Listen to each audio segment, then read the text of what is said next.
Chai with Chitra.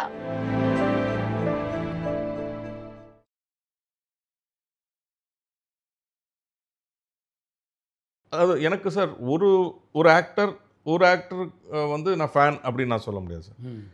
எல்லாருக்கிட்டையும் I learn.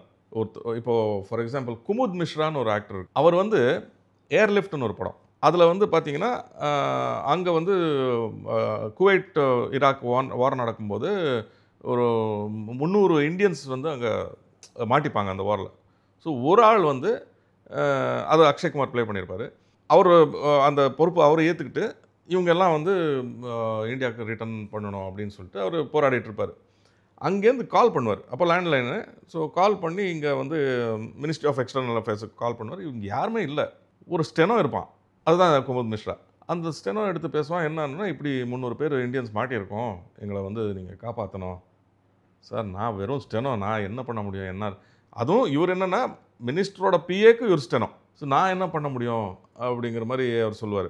இதுக்கேற்ற மாதிரி அடுத்தது வந்து சரி இல்லை, ஐ திங்க் இவரோட வீட்டு நம்பரும் அவர் வாங்குவார்னு நினைக்கிறேன் அக்ஷய்குமார். அடுத்த இதில் வந்து அங்கே மறுபடியும் இது போகும். அடுத்தது ரொம்ப டென்ஷன், ஹெவி டென்ஷன் ஆரம்பிக்கும் போது அங்கேருந்து மறுபடியும் கால் பண்ணுவார் இவருக்கு. இவர் வீட்டில் ஒரு ஒரு இதில் சட்டையில் பட்டன் தைச்சிட்ருப்பார் சார். அது பார்த்த உடனே அங்கே ஃபோன் ரிங் ஆகும், அதை வச்சுட்டு போய் எடுப்பார். ஸோ நம்ம பார்க்கும்போது ஐயோ நீ சட்டையில் பட்டன் தைக்கிற அளவுக்கு தானே இருக்க, நீ உன்னால் என்ன பண்ண முடியுங்கிற ஃபீல் நம்ம பார்க்குறவங்களுக்கு வரும். ஸோ ஒரு அதாவது ஃபுல் கதை தெரிஞ்சு எந்த இடத்துல என்ன பண்ணால் அந்த இம்பேக்ட் இன்னும் ஜாஸ்தி ஆகும் அப்படிங்கிறது வந்து தெரிஞ்சு எவ்வளோ சட்டில் விஷயம் சார் அது. அதுக்காக வந்து வேறு எதுவும் மூஞ்சியில் காட்டுறதோ இது எதுவுமே பண்ணலை. ஒரு சின்ன பிஸ்னஸ் அது வந்து அவ்வளோ கன்வின்சிங்காக இருக்குது. அதே மாதிரி சௌரப் சுக்லா இருக்கார்ல சார், அவர் வந்து இந்த ஜாலி எல்எல்பி ஃபஸ்ட்டு பார்ட்டில் பண்ணியிருப்பார். அந்த சின்ன கோர்ட்டில் ஒரு சுப்ரீம் கோர்ட்டில் வாதாடுற ஒரு பெரிய லாயர், ஹைஃபை லாயர் வந்து அட்வொகேட் வந்து அவர் வந்தோடனே இவர் நிற்பார், இவர் மேஜிஸ்ட்ரேட்டு. ஓ போச்சு, அப்போ இப்படி இருக்கும்போது போச்சு அப்படிங்கிற மாதிரி நமக்கு இருக்கும். ஆனால் கொஞ்சம் கொஞ்சமாக அது மாறும். பட் அது அந்த விஷயத்தை கன்வே பண்ணுறதுக்கு அவர் பண்ணுற விஷயம், அவர் வீட்டிலேருந்து ஒரு டிஃபன் கேரியர் கொண்டு வந்திருப்பார். அதை இப்படி ஒரு இதெல்லாம் சட்டையெல்லாம் கழட்டிட்டு, கோட்டெல்லாம் கழட்டிட்டு, ஒரு டவல் இங்கே பனியனில் மாட்டிக்கிட்டு அதை சாப்பிடுவார். சாப்பிட்டு போதும்டா அப்படின்னு அங்கேயே கை கழுவி அந்த டவல் எடுத்து அது பேசிக்கிட்டே, அதெல்லாம் வந்து சின்ன சின்ன விஷயம். நீ என்னடா வீட்டிலேருந்து டிஃபன் எடுத்து சாப்பிட்ற லெவலில் தான் இருக்க, நீ அவ்வளோ பெரிய லாயருக்கு முன்னாடி நீ என்ன பண்ண முடியும் அப்படிங்கிற மாதிரி இருக்கும். அதெல்லாம் வந்து இந்த மாதிரி சின்ன சின்ன விஷயங்கள் வந்து பாயிண்டர்ஸ் நிறைய ஆர்டிஸ்ட் கிட்ட எடுக்கலாம் சார். மோகன்லால் என்ன எக்ஸ்ட்ரானரி சார். மோகன்லால் அஃப்கோர்ஸ் எல்லாருமே பேசுவாங்க சார். ஜாஃபர் இடுக்கின்னு ஒரு ஆர்டிஸ்ட் இருக்கார் மலையாளத்தில், இவ்வளோண்டு இருப்பார், வயசானவர். அவர் வந்து இதில் பண்ணார், நம்ம நிறைய படத்தில் பண்ணியிருக்காரு. எனக்கு பர்டிகுலர்லி இஷ்க்னு ஒரு படம் சார், அதில் வந்து ஹீரோயின் ஒரு இடத்துல காரில் வந்து ரொமான்ஸ் பண்ணிகிட்டு இருக்கும்போது ஒருத்தன் வந்து யாரா நீங்கள் அப்படின்னு போலீஸ் மாதிரி இது பண்ணுவான். அவன் ஆக்சுவலாக ஒரு ஆம்புலன்ஸ் டிரைவர், அவ்வளோதான். அவன் கூட இவர் இருப்பார் ஜாஃபர், இவர் ஒரு டெய்லர். 2 பேரும் அவரை மிரட்டி கிரட்டி எல்லாம் பண்ணி காசெல்லாம் பிடுங்கி ரொம்ப ரொம்ப டார்ச்சர் பண்ணிவிடுவாங்க. அதுக்கப்புறம் செகண்ட் ஹாஃபில் வந்து அவன் எப்படி பழி வாங்குறான் அப்படிங்கிறத காட்டுவாங்க. அந்த பொண்ணை வந்து பழியெல்லாம் வாங்கிட்டு அந்த பொண்ணை அதே காரில் உட்கார வச்சுட்டு போயிட்டுருப்பான். ஒரு இடத்துல நிறுத்திட்டு உனக்கு ஒரு கிஃப்ட்டு எடுத்துகிட்டு வந்திருக்கேன் அப்படிமா. என்னன்னு பார்த்தா பின்னாடி டிக்கி திறக்கும்போது பார்த்தா இந்த ஜாஃபர் இடுக்கி அதில் இருப்பார். சார் நான் ஒன்றும் பண்ணல சார், நான் அவனோட இருந்தேன், அவ்வளோதான், எனக்கு ஒன்றும் தெரியாது அப்படிம்பார். இறங்கியா முதல்லன்னு அவர் இறக்கும்போது அவர் உள்ள ஹவாய் செப்பல் இருக்கும் சார், அதை எடுத்துட்டு அந்த பிஞ்சு போகும் தெரியுமா ஹவாய் செப்பல், அதை மாட்டிகிட்டே பேசுவார். நான் ஒன்றும் பண்ணலை சார் அப்படின்னு கீழே போட்டு அது கால் மாட்டுவார். அதில் எவ்வளோ அழகாக ஒரு விஷயம் சொல்லியிருக்காரு பாருங்க. அவர் வந்து உள்ளே போடும்போது ஒரு ஸ்ட்ரகிள் இல்லாமல் போயிருக்க மாட்டார்ல. அவர் உள்ளே படுனா படுத்திருக்க மாட்டார், ஏதோ ஒரு சின்ன ஸ்ட்ரகிள், அதில் வந்து இது செருப்பு பிஞ்சிருக்கலாம். அது இந்த அளவுக்கு யோசிச்சு பண்ணுறாங்களே சார், அது பெரிய விஷயம் சார். அந்த மாதிரி வேல்யூ ஆட்ஸ் வந்து நுவான்சஸ் வந்து பண்ணணும்னு எனக்கு ரொம்ப ஆசை. எந்த காலகட்டத்திலேருந்து படங்கள் இது மாதிரி நுணுக்கமான விஷயங்கள்லாம் கவனிக்க ஆரம்பிச்சிங்க?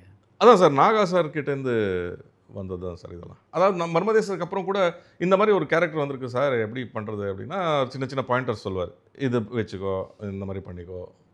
அப்போது ஆக்சுவலாக ஒரு படத்தில் ஒரு வாய்ப்பு வந்தது சார், அது தட்டி போச்சு என்னன்னு தெரில. அதில் வந்து ஒரு பிராமின் கேரக்டர் என்ன பண்ணுறதுன்னா, ஒரு நெய் இது வச்சுக்கோ, ஒரு ஸ்பூன் வச்சுக்கோ, அதை சாப்பிட்டுட்டே பேசு அப்படி. இந்த மாதிரி சின்ன சின்ன விஷயங்கள். பட் இவங்கெல்லாம் பண்ணுறது வந்து ஒரு ஒரு கதை புரிஞ்சு, அந்த கதையில் இந்த சீனில் என்ன இம்பேக்ட் கொடுக்கணும் அப்படிங்கிறது புரிஞ்சு வந்து பண்ணுறது இருக்குல்ல சார், அது வந்து பெரிய விஷயம். மோகன்லால் சார் இப்போது திருஷ்யமில் பார்த்தீங்கன்னா கஷ்டப்பட்டு முன்னேறி ஒரு ஃபார்ம் வச்சுருப்பார், ஒரு வீடு வச்சுருப்பார், ஒரு பிஸ்னஸ் நடந்துகிட்ருக்கோம், பசங்களெல்லாம் நல்ல ஸ்கூலில்.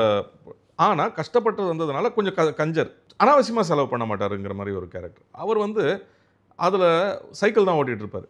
சைக்கிள் அண்ட் ஒய்ஃப் கூட வந்து ஒரு ஆர்குமெண்ட் பண்ணும்போது சீனில் அந்த சைக்கிள் அவரே வந்து ஓவர் ஆயிலெலாம் பண்ணி அதில் இதெல்லாம் போட்டு க்ளீன் பண்ணி தொடச்சி கிடிச்சு அப்படியே பேசிட்டு, என்ன மாதிரி ஒரு கேரக்டர், அந்த கேரக்டர் ஸ்கின்குள்ளே போனோன்னா எவ்வளோலாம் யோசிக்கிறாங்க பாருங்கள். சின்ன சின்ன விஷயம் இதெல்லாம் அவ்வளோ அழகாக, இந்த மாதிரி விஷயங்கள்லேருந்து கொஞ்சம் இன்ஸ்பயர் ஆகுது சார். உங்களுக்கு வந்து முதல் பட வாய்ப்புன்னா எதை சொல்லலாம்? ஆக்சுவலாக வந்து ரிலீஸ் ஆனது பொல்லாதவன், ஆனால் வாய்ப்புன்னு வந்தது தாம்தூம். ஜீவா சார் அது எப்படி என்ன திடீர்னு வந்து, ஏன்னா சீரியலுக்கு ஒன்ஸ் நீங்கள் போயிட்டீங்கன்னா யாரும் ஐடென்டிஃபை பண்ணி கூப்பிடவே மாட்டாங்க சார். ஆமாம், அது என்னன்னு தெரில. அது ஐ ரியலி இன்னிக்கும் எனக்கு அது நிறைய புரியல. பேர் வெவ்வேறு காரணம் வச்சுருக்காங்க அதுக்கு. ஆமாம். பட் ஜீவா சார் அவராக வந்து என்னை தேடி வலைவீசி தேடி, அப்போ நான் நெற்குன்றத்தில் ஷூட்டிங்கில் இருக்கேன், மெட்டிவலி ஷூட்டிங். அப்போது வந்து மேனேஜர் ஃபோன் பண்ணார், இங்கே இருக்கேன் அப்படின்னோடனே மேனேஜரே வந்துட்டார். வந்து என்கிட்ட பர்சனலாக பேசி 7 டேஸோ 10 டேஸோ என்னமோ சொன்னார். ஒரு சம்பளம் கேட்டார். அப்போ நான் சீரியலில் வாங்கிட்டு இருந்தது டபுள் சொன்னேன். ஓகே அப்படின்ட்டாரு. ஸோ அப்புறம் வந்து ஒரு 3 மாதம் அது ஒன்றும் நடக்கலை. சரி ஏதோ சும்மா இது பண்ணியிருக்காங்க அப்படின்னு. அதுக்கு 3 மாதம் கழித்து திருப்பி அந்த மேனேஜர் வந்து, இல்லை சார் அப்போ கொஞ்சம் டிலே ஆகிடுச்சு, இப்போ ஸ்டார்ட் பண்ணுறோம் அப்படின்னு சொல்லிட்டு ரொம்ப என்கரேஜ் பண்ணார் ஜீவா சார். பாவம், அவர் ஷூட்டிங்லேயும் வந்து நீங்கள் காமெடி ஏன் ட்ரை பண்ணக்கூடாது, டைமிங் நல்லாயிருக்கு அப்படின்லாம் சொல்லிட்டு இருந்தார்.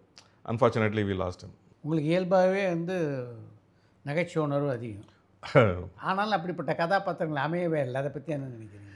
இல்லை சார், இதில் அமைஞ்சதில்ல. ஆடாமல் ஜெயிச்சோம். ஆமாம், ஆடாமல் ஜெயிச்சோம்டா பத்ரி வந்து டைரக்டர், நான் அதில் கோ டைரக்டராகவும் ஒர்க் பண்ணேன். அப்போது வந்து இந்த மாரிதாஸ் கேரக்டர் யார் பண்ணுறது அப்படின்னா, நான் பண்ணுறேன், நான் தான் பண்ணுவேன் அப்படின்னு அடம் பிடிச்சி நான் பண்ணது. தமிழ் படம் 2ல் வந்து அமைஞ்சது. ஏன்னா அமுதன் வந்து 2வது படம்னு ஒரு படம் எடுத்தார் சார். அது ரிலீஸ் ஆகலை, கம்ப்ளீட் ஆகிடுச்சு, பட் ரிலீஸ் ஆகலை. அதில் வந்து எல்லாருமே வந்து காமெடி எல்லாம் பண்ணிட்டு இருப்பார், எந்த மட்டும் ரொம்ப சீரியஸ் ரோல். அப்போ அமுதன் கிட்ட சொன்னேன், என்ன அமுதன், நான் அநியாயமாக இருக்குது, எனக்கு மட்டும் ஒரு சீரியஸாக பண்ண சொல்கிறீங்க, எனக்கும் காமெடி பண்ணணும். அது என்னோட தப்பு இல்லைங்க, நீங்கள் பண்ண மர்மதேசத்தோட தப்பு, போய் நாகா சார் கிட்ட கேளுங்க அப்படின்னாரு. அதுக்கப்புறம் அது மனசில் வச்சுட்டு இருந்திருக்காரு, எனக்கு ஹியூமர் ரொம்ப பிடிக்கும் அப்படின்னு. அதனால தான் இதில் கூப்பிட்டாரு தமிழ் படம் 2ல்.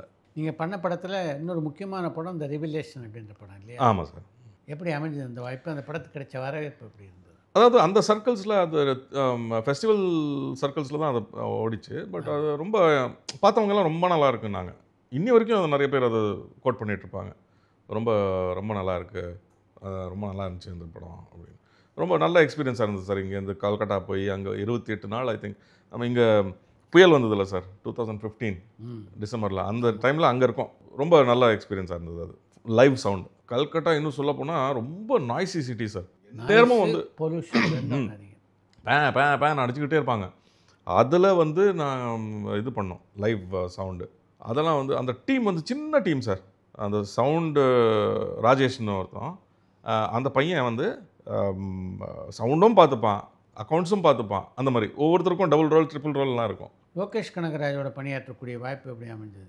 நம்ம மாநகரம் பண்ணி முடிச்சுட்டு கைதிக்கு ஆஃபீஸ் போட்டு உட்காந்துருக்காரு. அப்போ நான் வந்து அவரை போய் பார்த்தேன். போய் பார்த்துட்டு, எனக்கு நல்ல ரோல் கொடுங்க, இந்த படத்தில் கைதியில் எல்லாம் முடிஞ்சிடுச்சு சார், எல்லாம் வந்து ஃபிக்ஸ் ஆகிடுச்சு, நாளைக்கு ஷூட்டிங் போகிறோம், நெக்ஸ்ட் படம் நான் கண்டிப்பாக கூப்பிட்றேன். திடீர்னு பார்த்தா கைதியிலேருந்தே கால் வந்தது. 7 o'clock போனேன், 10 o'clock முடிச்சிட்டாரு. 3 hours தான், ஆனால் ஃபுல் படத்தில் வந்துக்கிட்டே இருக்கும். ஆமாம். அண்ட் நம்ம ஏதாவது ஒரு நியூவான்ஸ் பண்ணும்போது அதை அப்ரிஷியேட் பண்ணி அது பண்ணுங்கள் நல்லாயிருக்கு அப்படின்னு சொல்கிற மாதிரி ஒரு கேரக்டர் அவர். மாஸ்டர்லேயே வந்து ஒரு சீன் வந்து நான் ஒரு சின்ன சஜஷன் சொன்னேன். அதுவும் இது இத்தனைக்கும் எல்லாம் எழுதி விஜய் சார் எல்லாம் ஃபஸ்ட்டே ஓகே பண்ணியிருப்பாங்க இல்லையா? ஓகே பண்ணதுக்கப்புறம் தானே ஷூட்டிங் போவாங்க. அங்கே ஸ்பாட்டில் போய் இதை பெருசாக இம்ப்ரோவைஸ் பண்ணுற மாதிரி இருக்காது. ஆனால் நான் ஒன்று சொன்னேன், ஒரு சஜஷன், நான் வந்து அடிக்கிற மாதிரி வந்துடுறேன், அப்படி பார்க்கட்டும் சார் பார்த்த உடனே அப்படியே பேக் அடிக்கிறேன், நல்லாயிருக்கும்.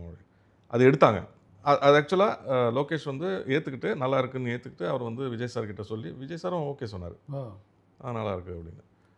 பட் அந்த சீன் இல்லை படத்தில். அது வந்து டிலீட்டட் சீனில் வரும். That was a good experience. யாரும் அவ்வளோ சீக்கிரம் ஏற்றுக்க மாட்டாங்கல்ல. ஆல்ரெடி வந்து எல்லாம் டிஸ்கஸ் பண்ணி எழுதி வந்திருக்கிறத அவ்வளோ சீக்கிரம் வந்து யாரும் சேஞ்ச் பண்ண ஆக்செப்ட் பண்ண மாட்டாங்க. ஸோ அந்த ஓப்பன் மைண்டட்னஸ் இருக்கிறது வந்து ஒரு பெரிய விஷயம். அந்த படத்தை நடிக்கும்போது விஜய் நல்லா பழகினார் அவங்க. ஐயோ ரொம்ப நல்லா பழகினார். நாங்கள்லாம் வந்து ப்ரொஃபஸர்ஸ் ஒரு 8-10 பேர் இருப்போம். சமகலாட்டான ஒரு இது கேங்கு. எங்கே உட்காந்தாலும் சிரின்னு சிரிச்சுக்கிட்டே இருப்போம். ஒரு விஜய் சார் வெளில வந்துட்டார். வெளில வந்தோடனே நாங்கள்லாம் அப்படியே சைலண்ட் ஆகிட்டோம்.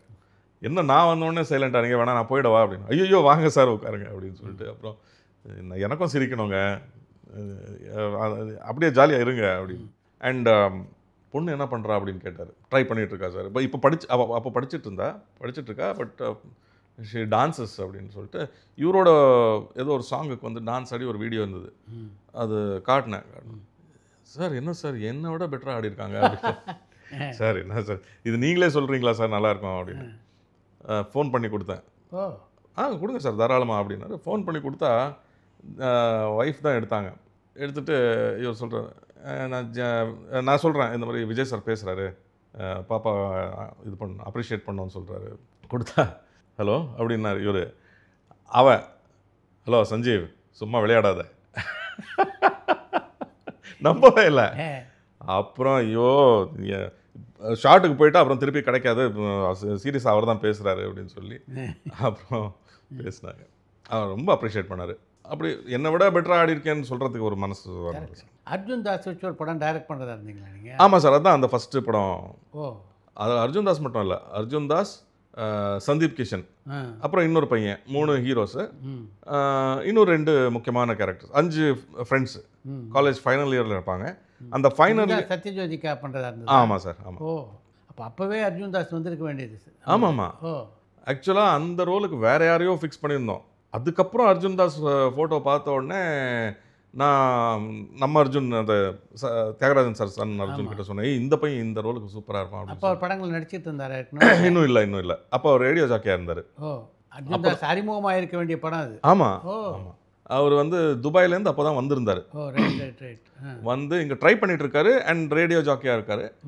அப்போது ஐடென்டிஃபை பண்ணி இது பண்ணோம். அதான் அது சரியாக டேக் ஆஃப் ஆகலை அந்த படம்.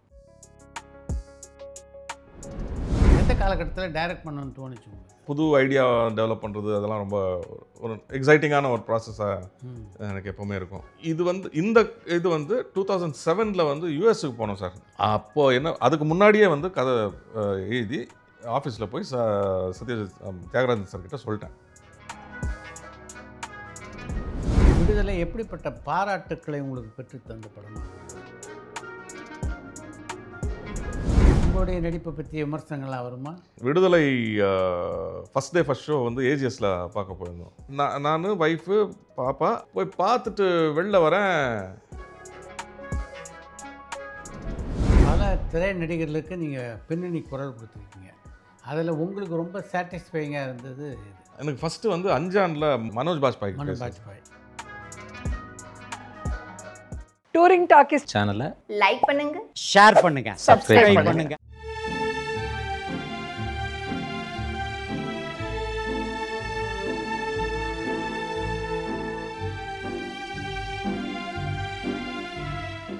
மறந்துடாதீங்க, பண்ணுவீங்க.